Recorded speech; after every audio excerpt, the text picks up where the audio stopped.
Yep.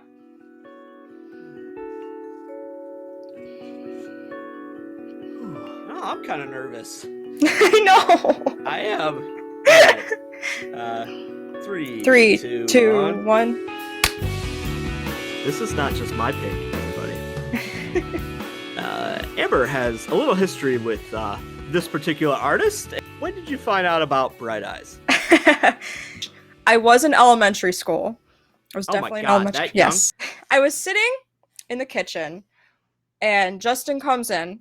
I have no memory of this story, by the way. She's told Oh. this to me so many times. I have no memory of this. It's a very important story to me. Okay. So you come in and you start quoting the beginning of The Bottom of Everything, At the Bottom of Everything, which is not the song we're doing now, but Yes. still important to this. So he just starts quoting it, like the beginning, where he's just talking, and I'm like, what? So there's this woman. Yes, and I'm just like, what the heck are you doing? And you're like, come in my room. Come in my room, I'm gonna show you this. You showed it to me, and I was just, my little 5th grade brain was just blown away. Would you say it was your first time hearing something that sounded country-ish that you really connected with? Yes, I remember you gave me the album. I was on an island visiting one of Mom's friends. I was right on the water, and I just sat there with my CD player. Okay. That's how long ago there wasn't iPods. It was a CD player. CD player, yep. Yes, and this is one of the last CDs I remember buying. Yeah. So I'm sitting there, and I just have this whole CD on loop, just watching the water, and I was just amazed by it, just listening to these lyrics, and I was just so amazed, because before this, yeah, I've listened to some lyrics, and I've appreciated them, but it was never like that. Yeah. It was never like that, and I was just so amazed, and I just could not stop listening to it. Yeah. I must have sat there all day listening to that CD. I did not do anything else on that island. I love this story. So the album we're talking about right now, everybody, is I'm Wide Awake, It's Morning. Yes. Which is definitely Bright Eyes' biggest hit. I think you said, like, that's the one artist, like, you've never got sick of. And yes. It's only got better over time. Yes, that is something so important to me. Yeah. When I was young, I thought it was amazing and moving, but as I got older and I started to understand what he was talking about, it was like I was experiencing it for the first time all over again. No matter how many times I play Bright Eyes, I never get sick of it, and there's never a time when I'm not in the mood for Bright Eyes. They've become my favorite band, and Connor Oberst is... I love him. Hey, Connor? Exactly. I love that story, everybody. I love it. Because, God, I love this band, and seeing my kid sister react to something I gave her in 5th grade in that way, it makes me so damn happy. This is a big deal for me. All right. All right, I'm so excited.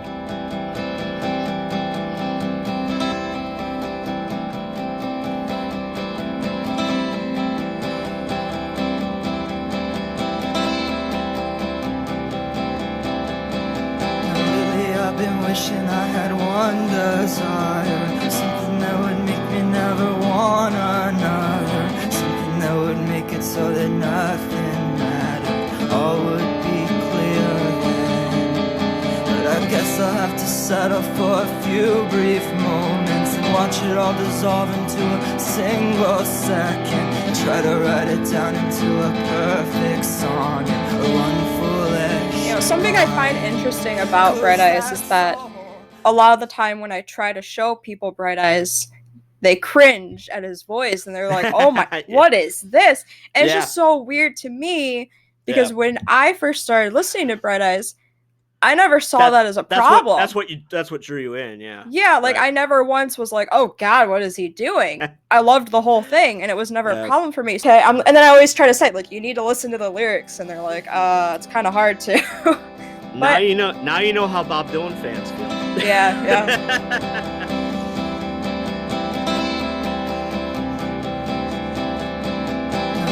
I've been wishing I had one desire, something that would make me never want another, something that would make it so that nothing mattered, all would be clear again. But I guess I'll have to settle for a few brief moments and watch it all dissolve into a single second, and try to write it down into a perfect sonnet,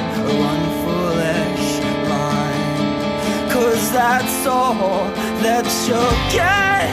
So you'll have to accept you are here, then you're gone.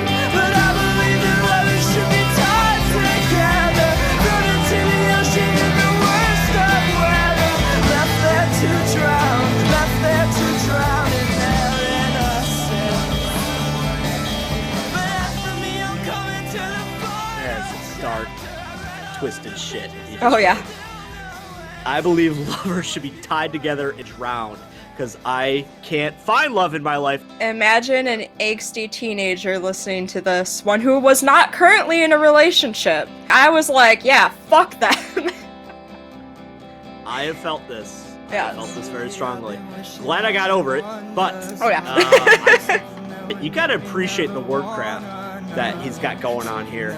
If I would have tried to write this feeling when I was his age even, it probably would have been like, fuck you guys, it's not fair. That's exactly. it. Exactly. Moments and watch it all dissolve into a single second, and try to write it down into a perfect sonnet or one foolish line. Cause that's all that you'll get. So you'll have to accept you are here, then you're gone. But I believe that lovers should be tied together, thrown into the ocean in the worst of weather, left there to drown, left there to drown in their innocence. But as for me, I'm coming to the final chapter. I read all of the pages and there's still no answer. The only words before I know must soon come after. It's the only way it can be. So I stand in the sun and I breathe with my lungs. I'm trying to spare me the weight of the truth. Saying everything you've ever seen was just a mirror. Spent your whole life sweating in an endless fever, like laying in a bathtub full of freezing water, wishing you were a ghost. I don't know why, but the line, I read all of the pages and there's still no answer. Oh yeah. I don't know what it is, but I always love that line. It always stands out to me. I read all of the pages, but there's still no answer. I think the older I get, the more true that line sounds. But once you knew a girl and you named her lover, danced with her in kitchens through the greenest summer. Autumn came, she disappeared, you can't remember where she said she was going to. But you know that she's gone, 'cause she left you a song that you don't want to sing. Singing, I believe that lovers should be chained together, thrown into a fire with the salt and letters, left there to burn, left there to burn in their arrogance. But as for me, I'm coming to my final failure. Kill myself with changes, trying to make things better. Ended up becoming something other than what I had planned to be.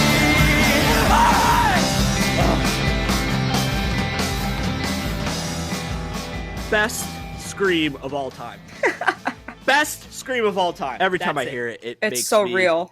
Once you knew a girl, you named her lover, and you danced with her in kitchens to the green of summer. Like, I swear, how like, does an 18-year-old come up with this? Was he married for 6 years before he wrote this? Right! Like, What? what Oh my kitchens are you God. dancing through? At 18 years old, I didn't know enough about girls to miss them that much. You know what I'm saying? But once you knew a girl and you named her lover, danced with her Turning it in up. kitchens through the All the way greenest up. summer. Autumn came, she disappeared, you can't remember where she said she was going to. But you know that she's gone, 'cause she left you a song that you don't want to sing. Singing, I believe that lovers should be chained together.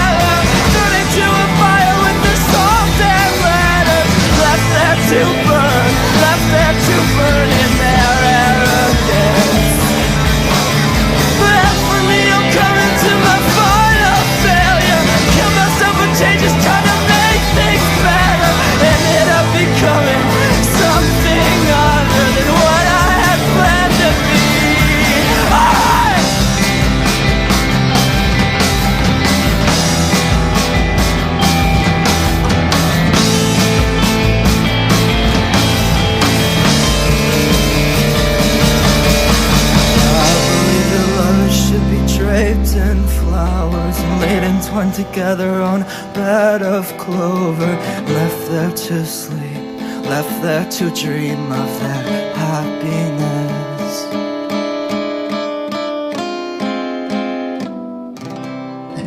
You can't get this much raw emotion almost anywhere else. He doesn't fucking care what it sounds like. He's like, you're gonna hear my emotion, and that's what you're gonna hear. What's your take on those last few lyrics? Sometimes I kind of see it as him saying, as a more of a hopeful note, like maybe love is real, and and even though I hate them, I still kind of wish them well. Lovers should they should lay in clover and let them sleep and dream of their happiness. That's exactly how I take it. Okay, I've had another thought. They should just die, and then I'll lay them pleasantly in their grave. They don't have to die a dramatic death. They can die together and be happy forever, because nothing else bad will ever happen to them. I never took it that way. Okay. Never took it that way. All right. YouTubers, am I fucked up in the head, or has any of you ever thought of it that way? I just feel like because it's so different from the rest of those similar lines where he's like, lovers should be tied together and all that stuff. It's always so much angrier. But then at the end, he's just kind of more peaceful. You know, it's okay, I'm just upset. But, you know, what they have is beautiful. And they should just be able to enjoy that. It's so beautiful that I'm going to kill them before it gets bad for them. Oh my god. Shut up. I'm not joking. I really sometimes I really do think that's what he's saying. I'm not saying you're wrong. I just feel like from his tone of voice, I feel like it's more of a nicer thing. It makes me feel really bad about myself when I was 18, because my god, I could never think on these levels about these emotions. I didn't even know till quite recently, maybe the past couple years, that this song was written when he was so young. I always assumed, especially when I first heard it, it was like dancing through kitchens in the greenest summers. You know, I'm like, oh, so he must be, you know, like 25-ish. Right, he's experienced some stuff, you know. Yeah. Not once did I ever think he was this teenage boy, you know. Yeah. Like, what teenage boy thinks like this, writes like this? You know what I mean? Like, I couldn't even write like this now. I love Connor. I love him. I will forever love him, even when I'm too old to connect to his songs like I used to. For Amber and myself, one of the most important artists in our lifetime. And this song, like I said, a 20 out of 10.